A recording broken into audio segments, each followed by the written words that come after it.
नमस्कार. तुम्हालाही अशी अप्पे आणि डोस्याची रेसिपी बनवायची आहे तर मी बायोमध्ये लिंक दिलेली आहे. ती लिंकमध्ये संपूर्ण डिटेलमध्ये व्हिडिओ दिलेला आहे, तो जाऊन तुम्ही बघू शकता. बघा, असं मस्तपैकी हे माझं भिड्याचं अप्पे पात्र आहे.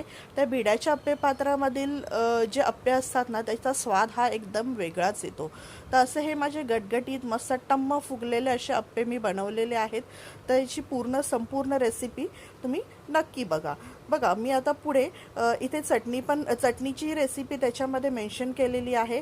तर छानपैकी ही रेसिपी झालेली आहे. तुम्ही नक्की बघा, बनवा आणि बनवून मला कमेंट करून नक्की सांगा. बघा, त्यामध्ये मी डोसाही बनवलेला आहे. तर हा वेगवेगळ्या प्रकारचे 2 डोसे मी दाखवलेले आहेत रेसिपीमध्ये. इथे हा मी तुमच्याशी हा इथे घीवाला डोसा इथे शेअर केलेला आहे. हा अगदी एकदम कुरकुरीत छान बनतो डोसा. बघा कसा हा डोसा बनलेला आहे.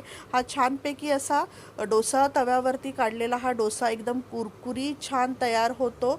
आता तुम्ही बघू शकता की मस्तपैकी हा आपला डोसाही रेडी झालेला आहे.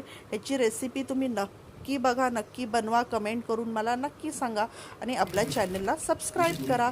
धन्यवाद. तुम्ही बघू शकता किती छानपैकी आपला डोसा रेडी झालेला आहे. थँक्यू.